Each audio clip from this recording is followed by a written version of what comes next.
Assalamualaikum warahmatullahi wabarakatuh. Alhamdulillah nahmaduhu wa nasta'inuhu wa nastaghfiruh wa na'udzu billahi min shururi anfusina wa min sayyiati a'malina. Man yahdihillahu fala mudilla lahu wa man yudlilhu fala hadiya lahu. Ashhadu an la ilaha illallah wahdahu la syarika lahu wa ashhadu anna Muhammadan 'abduhu wa rasuluh. Allahumma salli wa sallim ala nabiyyina Muhammad wa ala alihi wa sahbihi wa man tabi'ahum bi ihsanin ila yaumiddin. Amma ba'. Penonton yang dirahmati Allah sekalian, alhamdulillah kita bersyukur kepada Allah Subhanahu wa taala kerana dengan izin dan limpah kurnia Allah Subhanahu wa taala pada pagi ini dapat kita bertemu, dapat kita bersiaran secara langsung daripada studio Isnad Jabatan Mufti yang disiarkan oleh Pro Media Tajdid, channel Pro Media Tajdid PMT. Jadi kita bersyukur kepada Allah Subhanahu wa taala juga kerana Allah Subhanahu wa taala masih lagi memanjangkan usia kita, memberikan nikmat kehidupan, memberikan kita nikmat Islam, nikmat iman, nikmat ukhuwah.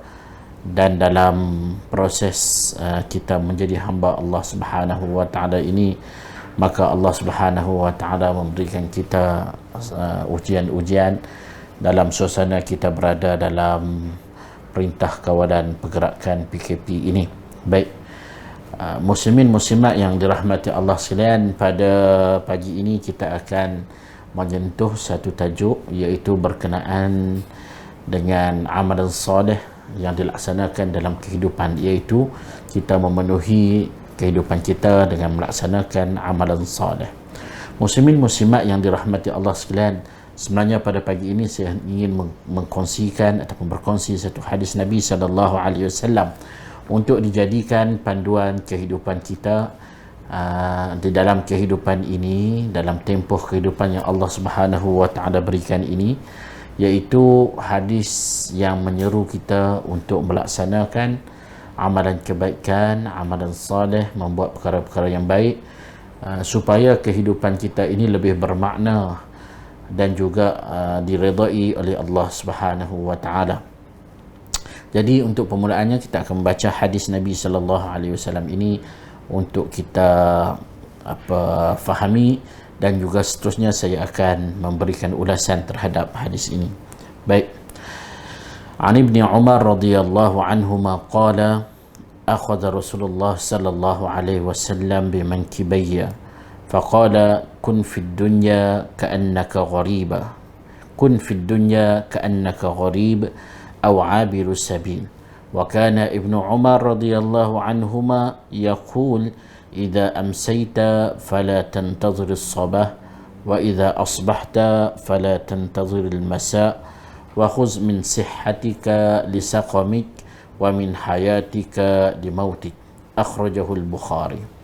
Baik, terjemahan daripada hadis ini daripada Ibnu Umar radhiyallahu anhuma, kata beliau bahawa Rasulullah sallallahu alaihi wasallam pernah memegang bimankibaya, iaitu kedua bahuku. Maka berkata Nabi sallallahu alaihi wasallam, jadilah kamu di dunia itu seakan-akan kamu ini adalah orang yang asing ataupun sebagai seorang pelintas jalan. Dan sesungguhnya Ibnu Umar radhiyallahu anhuma berkata, apabila kamu berada pada waktu petang, maka janganlah kamu menunggu datangnya waktu pagi, dan apabila kamu berada pada waktu pagi, maka janganlah kamu menunggu datangnya waktu petang, dan gunakanlah masa sihat kamu untuk masa sakit dan juga kehidupan kamu sebelum datangnya kematian. Hadis ini direkodkan oleh Al-Imam Al-Bukhari di dalam Sahih beliau. Baik, muslimin muslimat yang dirahmati Allah sekalian, daripada hadis ini apa yang dapat kita fahami adalah bagaimana baginda Nabi sallallahu alaihi wasallam menasihati kita untuk kita hidup di atas muka bumi Allah Subhanahu wa taala ini apakah yang perlu kita rasai, apakah yang perlu ada di dalam jiwa kita.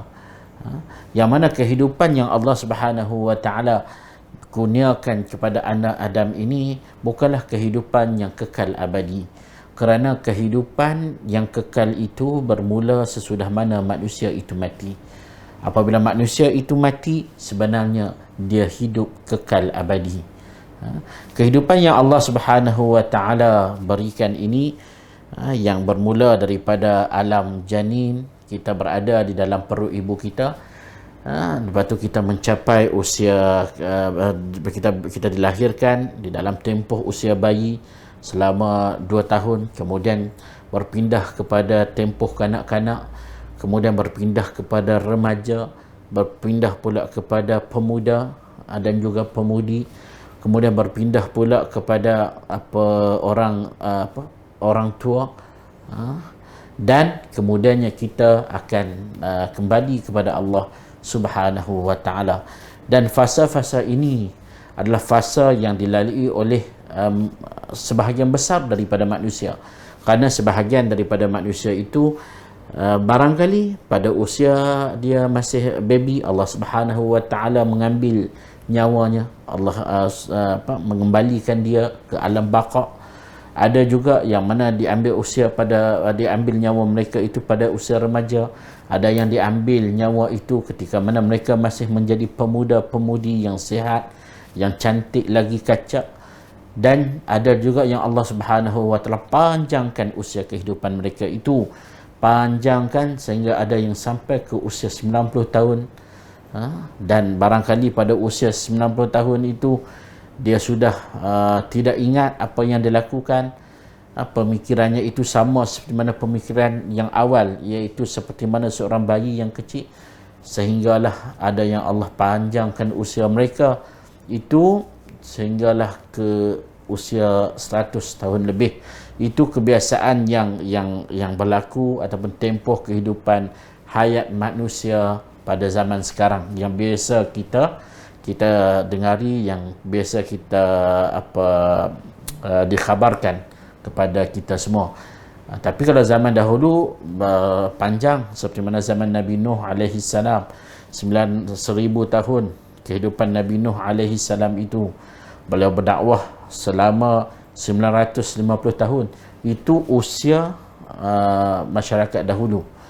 Dan masyarakat umat Nabi sallallahu alaihi wasallam sekarang ini dia lebih kurang sampai 60 tahun, 60 tahun lebih, 70 tahun, 80 tahun. Maka kemudiannya Allah Subhanahu wa taala akan mengembalikan mereka itu ke alam baqa, iaitu alam yang kekal abadi. Jadi apakah persediaan bagi manusia itu ketika mana mereka itu berada di alam dunia ini? Kita lihat kepada kehidupan ini. Pada waktu pagi ini Allah Subhanahu wa taala menghidupkan kita. Kita hidup, kita bangun walhamdulillah, dengan kita mula dengan solat subuh. Ada yang berpuasa, ada yang bersarapan. Yang berpuasa itu bersahur. Kemudian kita datang kerja, sebahagian daripada kita datang kerja, kemudian balik kerja pada waktu petang. Pada waktu malam kita menunaikan solat maghrib, solat isyak, dan kemudian barangkali kita bersama keluarga sekejap. Kemudian kita akan kita akan tidur kembali. Dan kehidupan manusia itu ianya silih berganti dari hari demi hari. Karena itulah Islam sangat mengambil berat tentang kepentingan masa ini. Islam menyuruh kita untuk menggunakan masa yang telah diberikan oleh Allah Subhanahu wa taala itu dengan sebaiknya, dengan melaksanakan amalan ataupun untuk manusia itu memperhambakan diri kepada Allah dengan melaksanakan amalan-amalan saleh. Kita selalu membaca, kita selalu mendengar surah yang sangat-sangat kita katakan signifikan di dalam menceritakan tentang kepentingan masa ini. Kita selalu membaca surah Al-Asr. Surah Al-Asr. Al-Asr itu membawa maksud adalah waktu. Dalam bahasa Arab disebut al-asr adalah merujuk kepada waktu. Al-asru al-waqt. Pada masa yang sama boleh juga merujuk kepada waktu asar. Dan di dalam Al-Quran juga banyak surah-surah yang Allah mulakan ataupun Allah bersumpah dengan menggunakan masa-masa yang tertentu. Contohnya Allah bersumpah dengan menggunakan waktu malam. Wal-lail. Wal-lail. Allah Subhanahu wa taala bersumpah. Wal-fajr, surah Al-Fajr. Allah bersumpah lagi dengan wad-duha, dengan menggunakan apa? Waktu duha. Begitulah, dan juga begitulah dengan surah Al-Asr. Allah bersumpah dengan masa. Allah kata wal asr, demi masa, innal insana lafi khusr. Manusia itu secara umum semua berada di dalam kerugian. Semua manusia itu dalam hidup ini, dalam usia yang Allah Subhanahu wa taala berikan ini, 30, 40, 50, 60, 70 tahun, 80 tahun, malah lebih daripada itu, semuanya kita berada di dalam kerugian. Inna harfut tawqid. Allah Subhanahu wa taala nak tegaskan, nak tegaskan perkara ini litakid. Allah Subhanahu wa taala nak tegaskan bahawa manusia itu berada di dalam kerugian. Melainkan Allah Subhanahu wa taala sebut illal ladzina amanu, melainkan siapa yang beriman. yakni beriman kepada Allah Subhanahu wa taala, mentaati perintah Allah Subhanahu wa taala. Beriman kepada Allah, rukun iman itu kepada Allah Subhanahu wa taala. Beriman kepada malaikat, beriman kepada para rasul, beriman kepada kitab, beriman kepada hari akhirat, beriman kepada qada dan juga qadar, beriman dengan apa yang disebutkan. Iman ini maksudnya percaya dengan sebenar-benarnya dengan apa yang diperintahkan oleh Allah Subhanahu wa taala melalui Al-Quran dan juga lisan rasulnya Nabi Muhammad sallallahu alaihi wasallam. Illa alladzina amanu, orang yang tak rugi adalah orang yang beriman. Wa amilus salihat, dan melaksanakan amalan salih. Ini sebab kita namakan tajuk pada hari ini, melaksanakan amalan salih di dalam kehidupan ini. Hidup yang tidak rugi itu adalah orang yang beriman, melaksanakan amalan salih, wa tawasaw bil haqq wa tawasaw bis sabr, wa tawasaw bil haqq, dan dia berpesan-pesan dengan kebenaran, wa tawasaw bis sabr, dan berpesan-pesan dengan kesabaran. Makna berpesan-pesan dengan kebenaran adalah kebenaran agama itu. Apa yang diperintahkan oleh Allah, apa yang dibawa oleh Rasulullah sallallahu alaihi wasallam, ini masuk al-haq, dan wa tawasaw bis sabr, dan juga dia berpesan-pesan dengan kesabaran. Kesabaran untuk menjadi hamba Allah Subhanahu wa taala yang taat dalam kehidupan. Sabar pertamanya di dalam beribadah kepada Allah Subhanahu wa taala. Itu sabar yang pertama. Dalam beribadah, melaksanakan arahan Allah untuk menunaikan salat, untuk berpuasa pada bulan Ramadan, mengeluarkan zakat, menunaikan haji, segala perintah yang Allah Subhanahu wa taala suruh untuk melaksanakan amal ibadah. Yang kedua, sabar meninggalkan larangan Allah. Sabar meninggalkan larangan Allah, apa yang Allah larang. Berjudi tinggal, berzina tinggal, menipu tinggal, kan, dan minum arak tinggal, dan apa sahaja yang dilarang oleh Allah Subhanahu wa taala, dia sabar untuk tinggalkannya. Ada orang yang dia mampu laksanakan tuntutan Allah, yang Allah suruh laksanakan ibadah itu, tetapi dia tidak mampu untuk meninggalkan apa yang Allah larang. Ada orang solat 5 waktu, tapi dia tidak boleh meninggalkan judi. Dia mampu berpuasa, tetapi dia tidak mampu untuk meninggalkan zina. Dia mampu solat 5 waktu, pada masa yang sama dia adalah penipu di dalam di dalam urusan kehidupan. Dan kita katakan sabar yang ketiga itu adalah sabar dengan takdir Allah Subhanahu wa taala, bil aqdarillahil mu'limah, iaitu takdir Allah yang menyakitkan jiwa manusia. Hak ni ada diterangkan oleh Allah Subhanahu wa taala dengan Allah beri dengan rasa takut, rasa lapar, hilang harta benda, hilang nyawa yang kita, orang yang kita sayangi, dan juga hilang hasil rosak hasil pertanian. Semua ini adalah takdir-takdir Allah yang perlu kita sabarlah. Baik. Jadi itu daripada kefahaman surah Al-Asr. Jadi dalam hadis Nabi sallallahu alaihi wasallam ni, Nabi sallallahu alaihi wasallam kata apa? Jadilah kamu di dunia itu seperti mana kamu adalah gharib. Gharib ini kamu adalah orang yang asing, orang yang berdagang. Gharib ni maksudnya pelik. Pelik di sini adalah bermakna kita yang hidup di atas muka bumi Allah Subhanahu wa taala ini bukanlah tempat kita. Tempat manusia itu muslimin dan muslimat yang dirahmati Allah sekalian. Semua manusia, tak kira orang Islam, orang bukan Islam, tempat asal kehidupan manusia itu adalah berada di syurga. Nabi Adam alaihissalam dan ibu kita Hawa, mereka ini tempat asalnya itu adalah di syurga. Kemudian Allah Subhanahu wa taala mentakdirkan kehidupan manusia itu perlu melalui ujian, maka diturunkan mereka berdua itu daripada syurga, ditempatkan di atas muka bumi Allah ini, di dunia ini, untuk beranak pinak, dan kemudian untuk liyabluwakum ayyukum ahsanu amala, untuk dia, yakni Allah, menguji siapakah di kalangan kamu yang terbaik amalannya.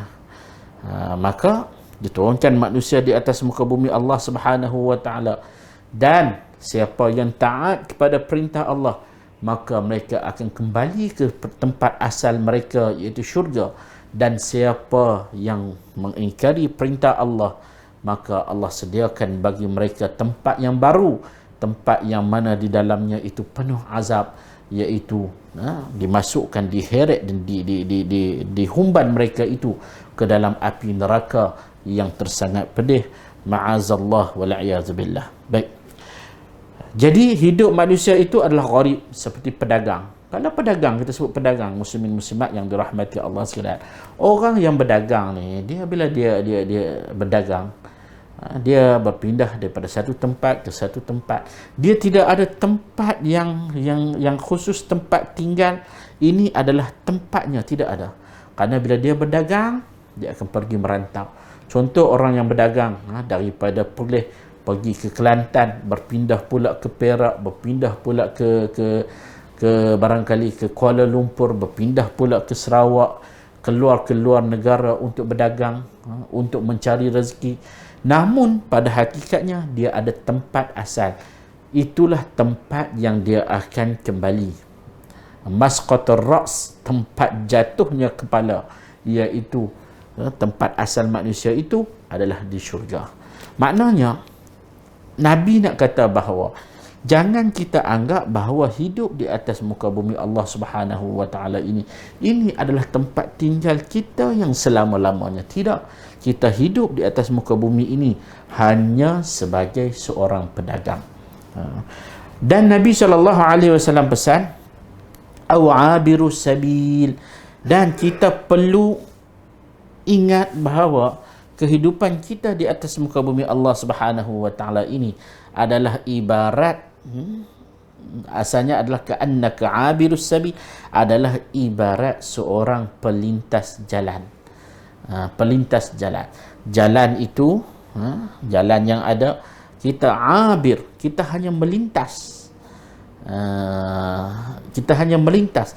Bukannya kita menetap di tempat tersebut, tetapi hanya kita melintas. Kalaulah jalan itu sebesar mana sangat jalan, maka jalan itu hanya kita melintas sahaja, yang mengambil masa itu, yang mengambil masa yang tidak lama di dalam kita melintasi jalan tersebut.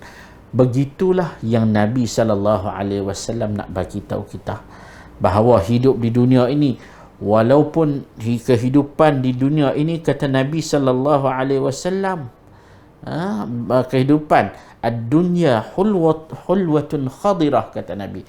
Hidup di dunia ini adalah hulwah, adalah sangat manis dan juga khadirah, menghijau, yang mana setiap manusia itu dia berasa seronok, dia berasa lazat hidup di atas muka bumi Allah ini. Tetapi pada dasarnya, kata Nabi, dia perlu tahu hidup ini adalah hanyalah sebagai seorang gharib ataupun abirus sabil, iaitu sebagai orang yang berdagang ataupun hanya sebagai seorang pelintas jalan. Itu sebab para ulama menyebut, dia bukanlah hadis Nabi, tetapi boleh kita ambil pengajaran daripada kata-kata ulama ini, ad-dunya mazra'atun akhirah. Mazra'atul akhirah. Dunia ini, kata para ulama, para cendekiawan Islam, adalah mazra'ah, adalah tapak semayan, tapak pertanian, iaitu kebun al-akhirah, iaitu kebun untuk akhirat. Maksudnya, jika kita hidup di atas muka bumi ini, contohnya kita bagi contohnya orang yang tanam padi. Di Perlis ni dia tanam padi, ramai tanam padi lah di samping Harum Manis. Yang mana kalau kita tanam padi, kita nak kena berusaha menjaga padi tersebut supaya hasilnya itu, apa yang kita akan tuai itu adalah hasil tuaian yang banyak dan juga baik dan juga berkualiti. Jadi apa perlu kita buat? Kita perlu memastikan ditanam dengan elok, dibuang rumput-rumput, dalam istilah lain sebut kalau kosong maka perlu dipenuhi, disulam kembali padi-padi itu, perlu menjaga air, perlu diracun, perlu diberikan baja, perlu dijaga batas bendang tersebut. Begitulah dengan kehidupan kita di atas muka bumi Allah Subhanahu wa taala ini. Kita bertani, kita menjaga tanaman kita untuk kita tuai, namun tuaian itu bukanlah di dunia ini, tetapi tuaian amalan soleh yang kita laksanakan itu akan kita dapat setelah mana kita meninggal dunia di alam kubur, dan ia juga dapat kita perolehi pada waktu yang tidak berguna lagi harta benda, yauma la yanfa'u malun wala banun, yang mana pada waktu itu tidak berguna lagi anak-anak dan juga harta benda, melainkan melainkan dengan dia datang illa man atallaha biqalbin salim, melainkan orang yang datang bertemu Allah dengan hati yang suci, iaitu dengan melaksanakan amalan soleh, tunduk patuh kepada perintah Allah Subhanahu wa taala. Baik. Dan ditambah di sini, wa kana Ibnu Umar radhiyallahu anhuma yaqul, bila Nabi sallallahu alaihi wasallam ceritakan kepada Ibnu Umar, anak kepada Sayyidina Umar radhiyallahu anhuma, yang mana Nabi kata, jadilah kamu di dunia ini seperti mana gharib, iaitu orang yang berdagang ataupun pelintas jalan. Nabi SAW berpesan. Maka bila Ibnu Umar mendengar perkhabaran ini, maka kata Ibnu Umar, idza amsayta fala tantazir as-sabah, apabila kamu berada pada waktu petang, jangan kamu tunggu datangnya waktu pagi. Maksudnya apa? Tunggu untuk melaksanakan amalan soleh, amalan kebaikan. Jangan tunggu. Nak rasa bersedekah, bersedekah pada waktu sekarang. Solat, jangan tunggu apabila kita sudah tua baru nak solat. Kita tak tahu bila masa Allah Subhanahu wa taala akan mencabut nyawa kita. Berapa ramai orang yang muda itu Allah Subhanahu wa taala rentap, malaikat maut itu rentap nyawa mereka itu. Berapa ramai di usia remaja Allah Subhanahu wa taala tarik nyawa mereka itu. Maka janganlah ditunggu sehingga datangnya waktu pagi. Nak cerita, bila nak buat kebaikan, terus buat. Wa idza asbahta, dan apabila kamu berada pada waktu pagi, maka jangan fala tantazir sabah, jangan duk tunggu mai esok petang nanti baru nak buat. Dah, terus laksanakan kebaikan ini, terus laksanakan. terutama dalam bab taubat. Taubat itu apabila kita bersalah, kita berdosa, terus laksanakan. Dan kata Nabi SAW lagi, wa khuz min sihhatika lisaqami, dan gunakanlah masa sihat untuk masa sakit kamu. Apabila sudah sakit, maka apa kebaikan yang kita nak laksanakan itu tidak tercapai. Niat untuk melakukan kebaikan itu ya dapat, tetapi melaksanakan amalan itu tidak dapat kita peroleh. Berapa ramai orang yang mana Allah Subhanahu wa taala panjangkan usia mereka, pada usia muda mereka itu tidak bersolat. Bila sudah datang usia lanjut usia, sudah menjadi warga emas, sebahagian mereka Allah uji dengan kesakitan, tak boleh solat, tak boleh datang masjid, dan mereka sedar setelah mana mereka tua, tetapi hanya niat yang baik itu untuk datang ke masjid dapat pahala. Tetapi bagi orang yang masih sihat, mereka dapat datang ke masjid, mereka mendapat pahala niat yang baik, pada masa yang sama mereka mendapat pahala melaksanakan amalan tersebut. Jadi guna masa sihat sebelum datang masa sakit. Dan yang penting juga kata Ibnu Umar, dan gunakanlah kehidupan kamu itu sebelum datangnya kematian. Kerana bila sudah datang kematian, maka ianya sudah tidak berguna lagi, kerana segala kebaikan untuk kita peduli itu sudah tertutup apabila kita meninggalkan dunia ini. Jadi muslimin dan muslimat yang dirahmati Allah sekalian, kesimpulannya, gunakanlah kehidupan yang Allah Subhanahu wa taala berikan kepada kita ini, sedikit nikmat, pejam celik kita hidup ini di atas muka bumi Allah, untuk melaksanakan amalan salih. Untuk apa? Kita bertemu Allah Subhanahu wa taala di hari akhirat nanti dalam keadaan radiyatun mardiyah, iaitu redha dan juga diredai oleh Allah. Jadi sekadar itu sahaja, kita berjumpa lagi. Wa sallallahu ala nabiyyina Muhammad wa ala alihi wa sahbihi wa baraka wa sallam. Wassalamualaikum warahmatullahi wabarakatuh. Assalamualaikum warahmatullahi wabarakatuh. الحمد لله نحمده ونستعينه ونستغفره ونعوذ بالله من شرور أنفسنا ومن سيئات أعمالنا. من يهده الله فلا مضل له ومن يضلله فلا هادي له. أشهد أن لا إله إلا الله وحده لا شريك له وأشهد أن محمدا عبده ورسوله.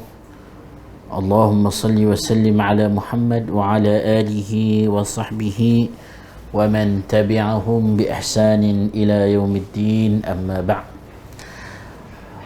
Muslimin muslimat sidang penonton yang dirahmati Allah sekalian, kita bersyukur kepada Allah Subhanahu wa taala pada petang ini dapat lagi kita bertemu secara langsung daripada Jabatan Mufti Negeri Perlis, yang disiarkan oleh Studio Isnad dengan kerjasama channel Pro Media Tajdid.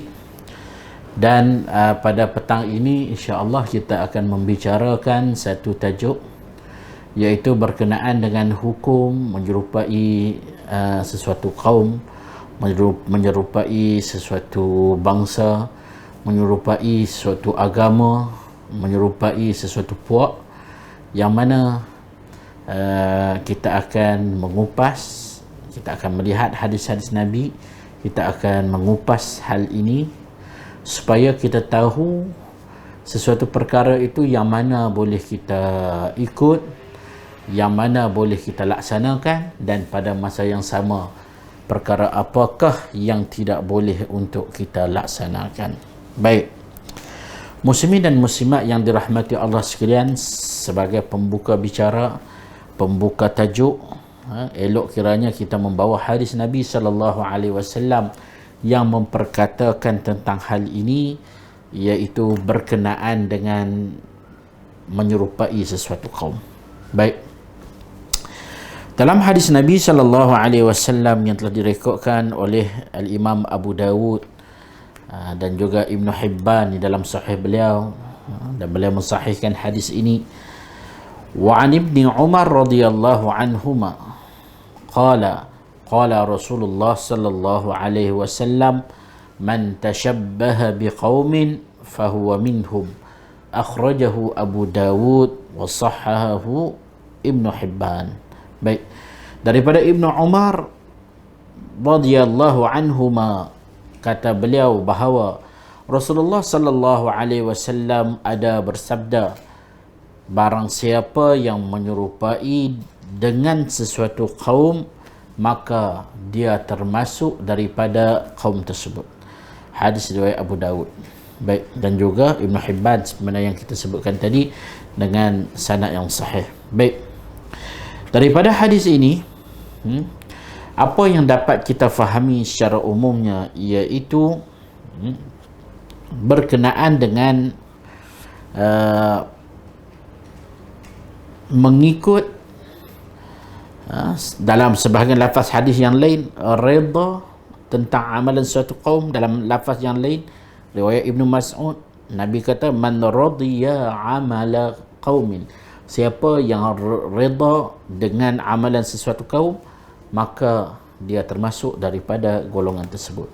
Maknanya secara umum yang dapat kita fahami daripada sabda Nabi sallallahu alaihi wasallam ini, sandaran kepada satu kaum itu sama ada dengan kita mengikut secara luaran zahir maupun secara batin, secara dalaman, maupun kita mengikut perbuatan mereka, amalan mereka, akhlak mereka, maka kita akan tergolong daripada golongan mereka.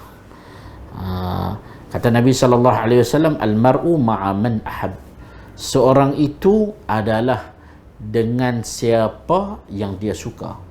Dia suka siapa? Dalam hadis Nabi sallallahu alaihi wasallam juga Nabi sebut dalam hadis riwayat Imam Muslim, apa perbezaan sahabat yang baik dan juga sahabat yang buruk itu adalah seperti mana orang yang jual minyak wangi dan juga orang yang kerja sebagai tukang besi. Yang mana jika kita berkawan dengan orang yang jual minyak wangi, maka kita dapat bau minyak wangi tersebut. Kita dapat diberikan minyak wangi tersebut. Seorangnya kita bau itu sampai kepada kita.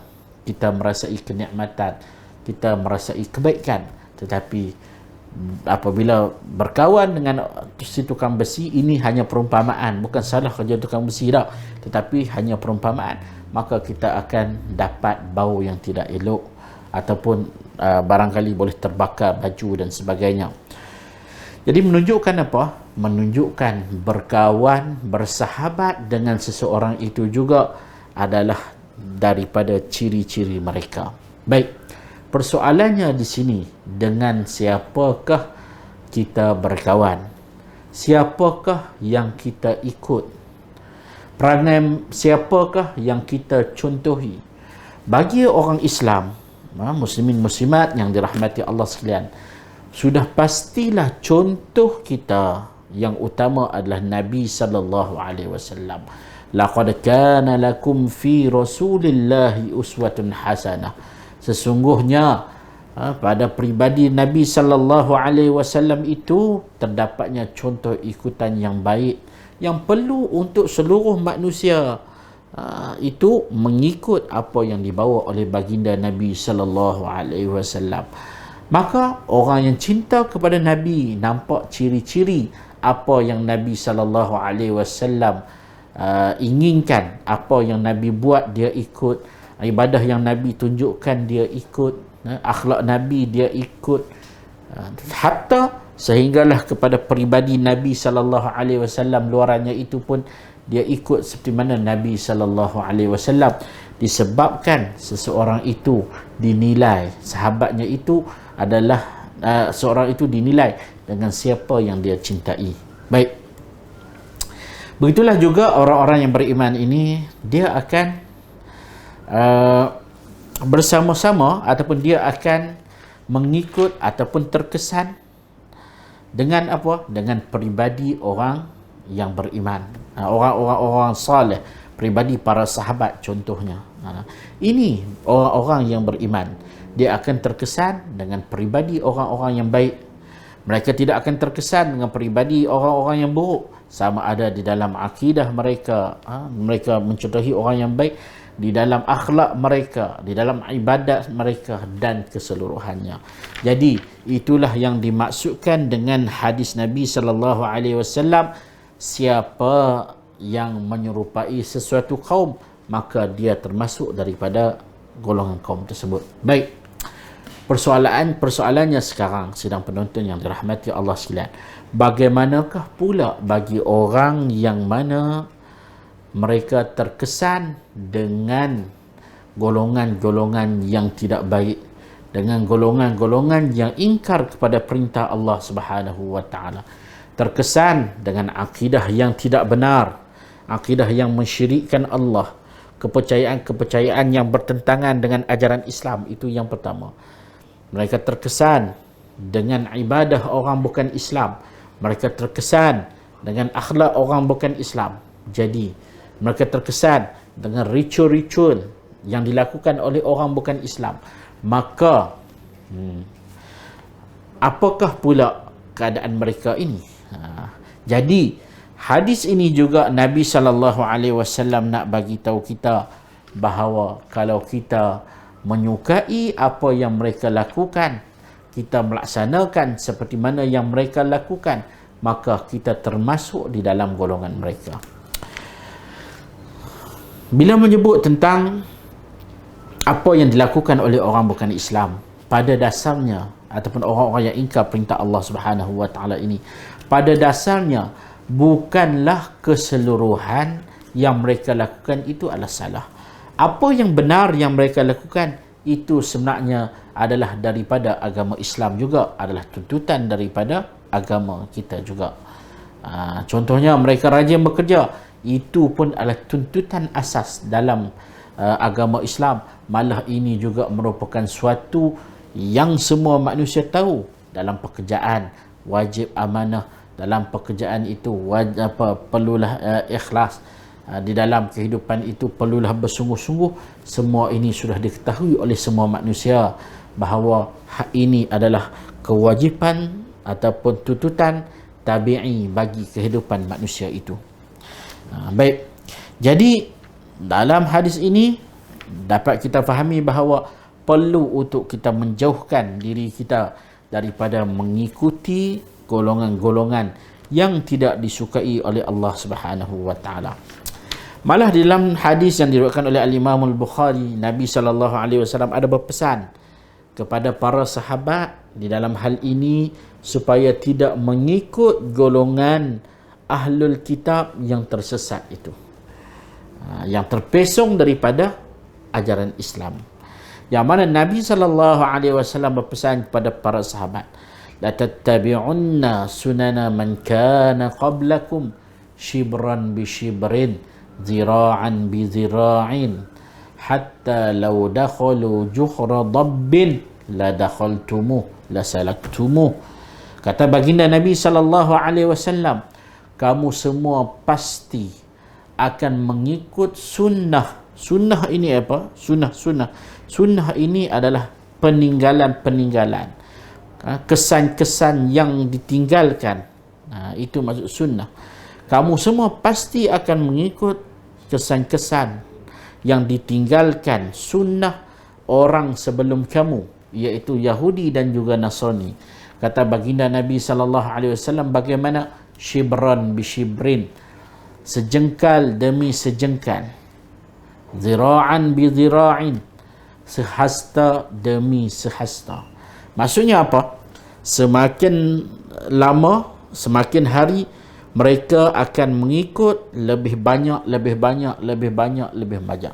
Mereka akan reda dengan apa yang bertentangan dengan agama Islam itu. Semakin lama, semakin banyak toleransinya itu terhadap orang-orang bukan Islam dari aspek mengikut apa yang mereka kendaki yang bertentangan dengan agama Islam. Sehingga kan apa kata Nabi SAW? Hatta law dakhalu juhra dabbin, sehingga kan jika mereka itu, yakni orang-orang ahlul kitab, mereka itu masuk ke dalam lubang biawak, la dakhaltumuh la salaktumuh, kamu akan melaluinya, kamu juga akan memasukinya. Muslimin muslimat yang dirahmati Allah sekalian, Nabi SAW umpamakan dengan lubang biawak. Nak menunjukkan apa? Perkara yang tidak benar yang dilakukan oleh mereka, maka kita pun membenarkan apa yang tidak benar itu. Kita melihat inilah kemodenan, kita melihat inilah kebaikan, kita melihat inilah kemajuan, inilah yang patut diubah oleh orang Islam, sedangkan perkara tersebut tidak mendapat redha Allah Subhanahu wa taala dan juga bukan ditunjukkan oleh Nabi dan juga orang-orang sunnah orang-orang yang beriman, tetapi telah dikaburkan kepada mata manusia, telah dikaburkan bagi kehidupan manusia itu bahawa apa yang dibawa itu adalah suatu kebaikan. Menunjukkan apa juga? Menunjukkan walaupun mereka menunjukkan sesuatu yang bodoh, sesuatu yang tidak cerdik, maka disebabkan ia dibawa oleh orang-orang ahlul kitab ini, maka sebahagian daripada umat Islam terkesan dengan apa yang mereka lakukan. Lihatlah apa yang berlaku pada zaman sekarang, sama ada dari segi akidahnya itu, tapi walhamdulillah kita sudah mempunyai kesedaran pada masa kini tentang perkara-perkara seperti ini. Contohnya pada semalam sepatutnya perayaan Valentine Day, tetapi walhamdulillah kita di Malaysia sudah mula sedar, seolah-olah perkara ini sudah hampir difahami oleh seluruh umat manusia, seluruh rakyat kita ini yang beragama Islam, bahawa haram menyambutnya itu. Itulah juga dengan perkara-perkara yang lain. Sambutan Christmas itu adalah perayaan bagi mereka. Biarlah mereka itu hendak bergembira dengan agama mereka. Kan? Tetapi kita sebagai umat Islam, kita ada perayaan kita itu sendiri. Tidak boleh untuk kita nak tumpang mereka untuk merayakan apa yang mereka raya. Ini adalah tidak boleh dengan sengaja untuk kita seronok. Contohnya sebahagian daripada orang Islam, kita pergi di shopping komplek ataupun di mana-mana di bandar-bandar, nampak adanya pokok Christmas, adanya Santa dan sebagainya. Dia seronok untuk tangkap gambar, untuk selfie dan upload di dalam media sosial, sedangkan itu adalah lambang bahawa dia menyukai apa yang ataupun dia menyukai apa yang dilakukan oleh mereka itu. Dan perkara ini adalah perkara yang dilarang di dalam agama. Lakum dinukum waliyadin, bagi kamu adalah agama kamu dan bagi kami adalah agama kami. Cuma kita katakan dan bagi aku adalah agama aku. Cuma yang perlu kita ketahui, kita hidup di dalam kehidupan kita dalam masyarakat yang berbilang kaum, yang berbilang agama ini, kita hidup dalam keadaan harmoni, menghormati antara satu sama lain. Orang Islam menghormati orang yang beragama Buddha, orang yang beragama Hindu, orang yang beragama Kristian, menghormati mereka itu sebagai apa? Sebagai orang yang hidup bersama-sama di dalam negara yang berbilang bangsa dan juga agama. Begitulah juga mereka mereka itu menghormati orang-orang Islam yang majoritinya itu terdiri daripada orang-orang Melayu. Cuma di dalam bab akidah ini, dia tidak ada toleransi untuk kita berkongsi perayaan, berkongsi agama, hak-hak dalam agama tertentu. Ini sebenarnya adalah dilarang. Bukan tidak boleh untuk berlaku baik, menziarahi jiran yang bukan beragama Islam, ini tidak menjadi masalah. Cuma di dalam bab akidah berkenaan dengan agama, maka itu adalah dilarang sama sekali. Contoh, orang bukan Islam sambut perayaan di rumah-rumah ibadah, di dalam kuil dan sebagainya, tidak perlulah untuk kita turut sama hadiri, untuk kita mengikut ritual-ritual mereka, seperti mana mereka juga tidak melaksanakan solat sunat Aidil Adha maupun solat sunat Aidil Fitri apabila kita merayakan Aidil Adha dan juga Aidil Fitr. Tapi sekadar untuk kita kita nak ziarah-ziarah, kita kata supaya depa sonoklah dengan perayaan mereka, itu tidak menjadi masalah. Tetapi untuk kita berkongsi di dalam melaksanakan ritual ibadah mereka itu, perayaan dan seumpamanya itu adalah dilarang di dalam agama. Jadi begitu Nabi sallallahu alaihi wasallam sebutkan berkenaan dengan bagaimana manusia ini akan mengikut sunnah-sunnah orang yang terdahulu. Baik.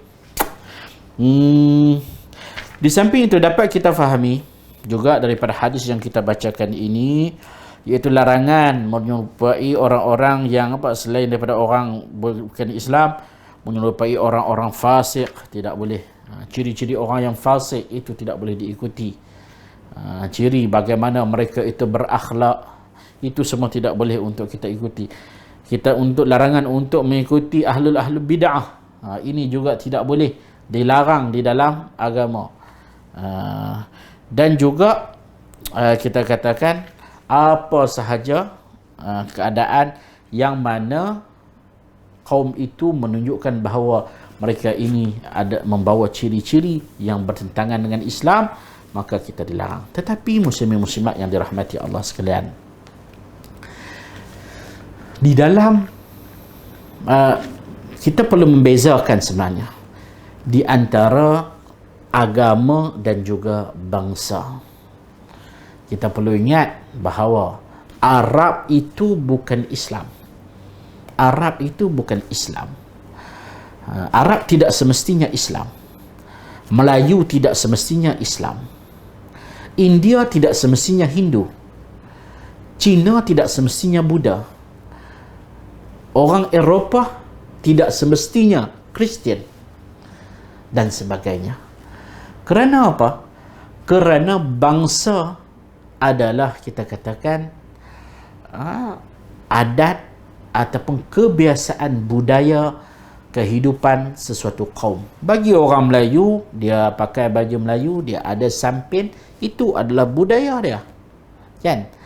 Kalau orang yang bukan beragama Islam, contoh orang India yang beragama Hindu, dia pakai baju Melayu dengan sampin, itu boleh juga.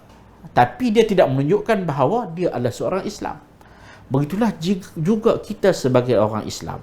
Apabila kita memakai pakaian bangsa, contoh pakai pakaian orang India, saya pun tak tahu dia punya apa, dia punya kain tu ataupun baju, selagi mana tidak ada kaitan dengan ciri agama, akidah, kepercayaan yang tertentu yang menunjukkan bertentangan dengan Islam, dan selagi mana ianya menutup aurat, maka ianya dibenarkan. Ada orang tanya, boleh pakai tie? Tie ni bukankah pakaian orang bukan Islam?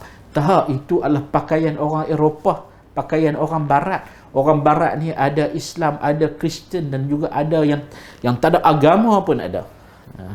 Ada orang tanya, pakai pakaian orang Cina tu boleh ke? Chongsao, pakailah, perempuan nak pakai. Dia bukan berkaitan dengan agama, dia berkaitan dengan bangsa, tetapi asalkan kita menutup aurat, silakan. Kan? Kalau perempuan tu dia tutup kepala lah.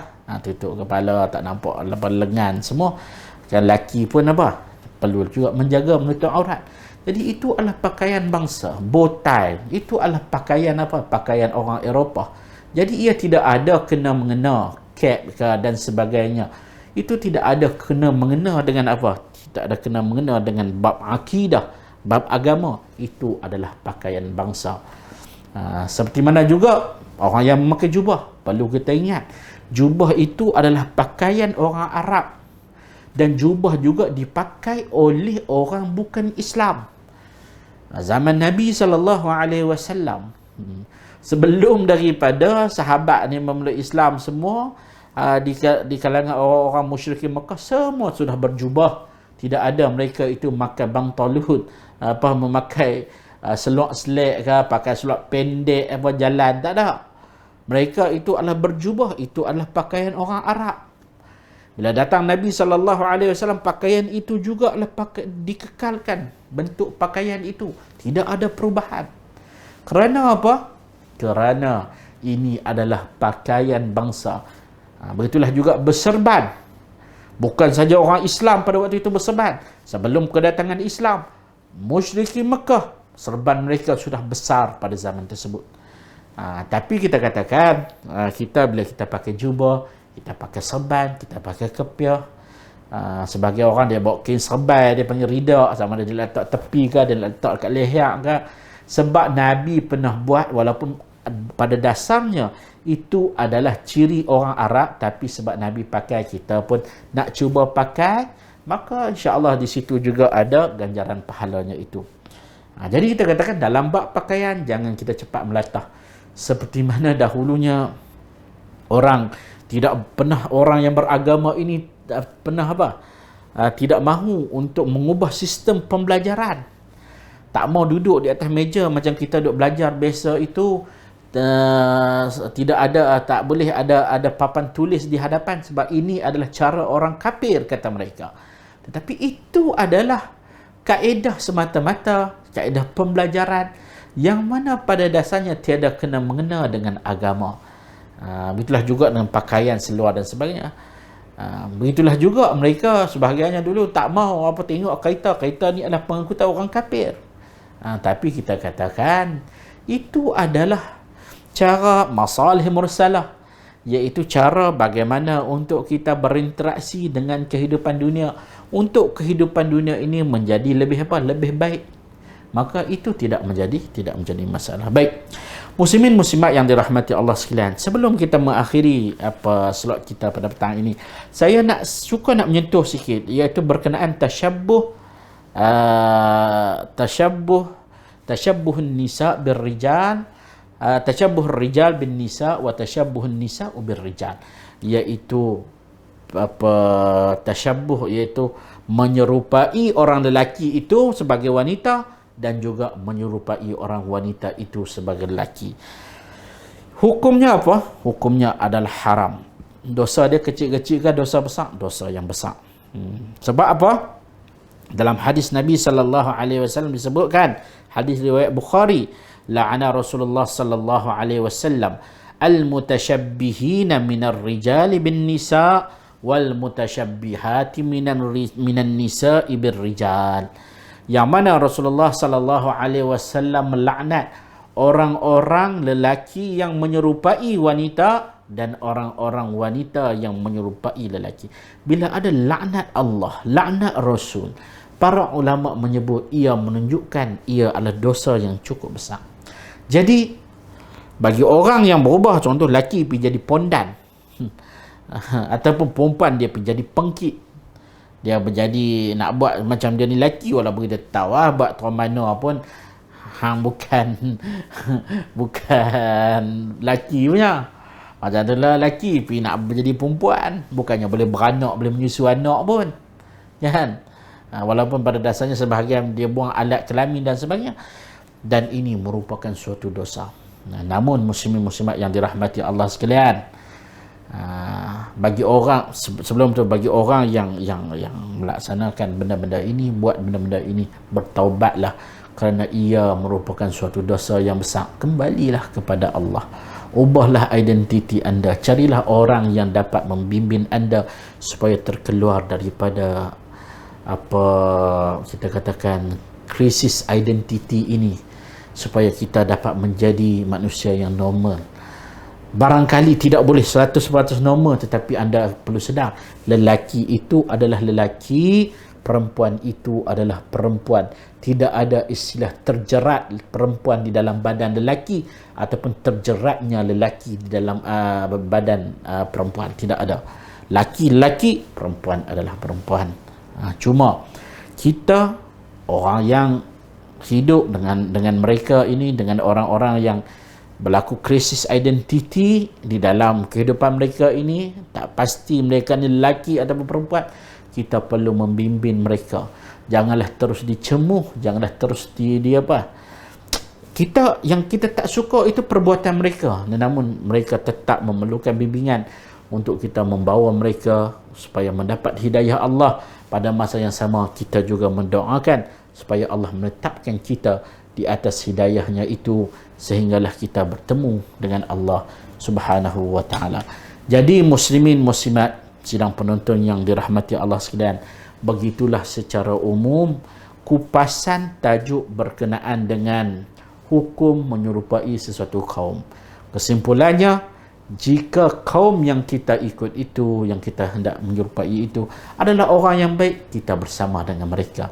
Namun jika kita bersama dengan orang yang tidak baik, orang yang tidak baik akidah, tidak bersih akidah itu, tidak elok akhlak itu, sesat ibadahnya itu, maka kita akan juga bersama dengan mereka. Maka kembalilah kepada seruan agama yang benar dengan berpaksikan kepada Al-Quran dan juga sunnah baginda Nabi sallallahu alaihi wasallam di dalam menilai perkara ini, iaitu tasyabbuh, iaitu di dalam menilai untuk kita mengelakkan diri daripada tasyabbuh, iaitu menyerupai orang-orang yang tidak disukai oleh Allah subhanahu wa ta'ala. Jadi sekadar itu, wa sallallahu ala nabiyina Muhammad wa ala alihi wa sahbihi wa baraka wasallam. Wassalamualaikum warahmatullahi wabarakatuh.